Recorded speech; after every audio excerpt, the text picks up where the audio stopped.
మొత్తంగా అయితే ఎలా ఈ యుద్ధాన్ని ఆపాలో అర్థం కాక తలపట్టు కూర్చున్నట్టుగానే కనబడుతుంది అమెరికా మొత్తంగా ఒంటరి అయిపోయిన పరిస్థితే కనబడుతుంది. సో టోటల్గా ఈ పరిస్థితులన్నీ చూస్తుంటే ఏం అర్థమవుతుంది? మనం మొదట్లో ఫిబ్రవరి 28న యుద్ధం మొదలైన తరువాత మనం ఏం మాట్లాడుకున్నాం? ఇరాన్కి ప్రాక్సీస్ ఉంటాయి, అమెరికాకి ఎలైస్ ఉంటాయి అనేది కదా మాట్లాడుకుంది అందరూ. నిజానికి అది వాస్తవం. ఈ యుద్ధం మొదలైనప్పటికీ అది వాస్తవం. కానీ సరిగ్గా నెల రోజులు మారేటప్పటికి ఏమైందో తెలుసా? ఇరాన్కున్న ప్రాక్సీస్ అలాగే ఉన్నాయి, అమెరికాకు ఉన్న ఎలైసే ఒక్కొక్కటి వెళ్ళిపోయినాయి. అంటే అమెరికాకి దూరం జరిగినాయి.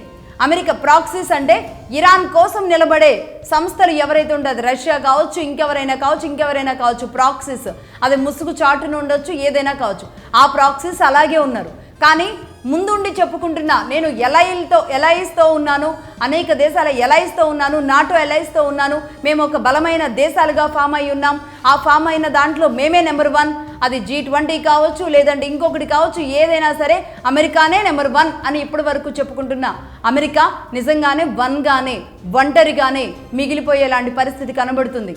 యుద్ధం మొదలైనప్పుడు చెప్పుకున్న మాట సరిగ్గా నెల రోజులు గడిచే వరకు అర్థమవుతున్నది. ఇరాన్ ప్రాక్సీలు అలాగే ఉన్నాయి, బట్ అమెరికా ఎలైస్ మాత్రం ఒక్కొక్కటి కూడా జారుకున్నాయి. అమెరికా నుంచి దూరంగా వెళ్ళిపోయేలాంటి పరిస్థితికి అమెరికా, ముఖ్యంగా ట్రంప్ కొని తెచ్చుకున్న, తనకు తాను వేలు పెట్టి ఈ ఇష్యూ తెచ్చుకొని ఇరాన్తో తెచ్చుకున్న యుద్ధం ఇది కొన్ని $20 బిలియన్ ప్రైజ్లో చూస్తే. కానీ ఎన్ని ప్రాణాలు ఇది ఇప్పటి వరకు లెక్క తేలట్లేదు. అలాగే ఎన్ని నష్టాలు, ఎన్ని ఆర్థిక నష్టాలు, ఇంకా ఇండైరెక్ట్గా ఇంకా ఎన్ని ఆర్థిక నష్టాలు, అలాగే ఎన్ని మిత్రత్వాలు శత్రుత్వాలుగా మారిపోయిన పరిస్థితులు. మొత్తంగా అమెరికా చరిత్రని మార్చే సంవత్సరం 2026 ఏమో అనిపించేలాగా ఉంది ప్రస్తుతానికి.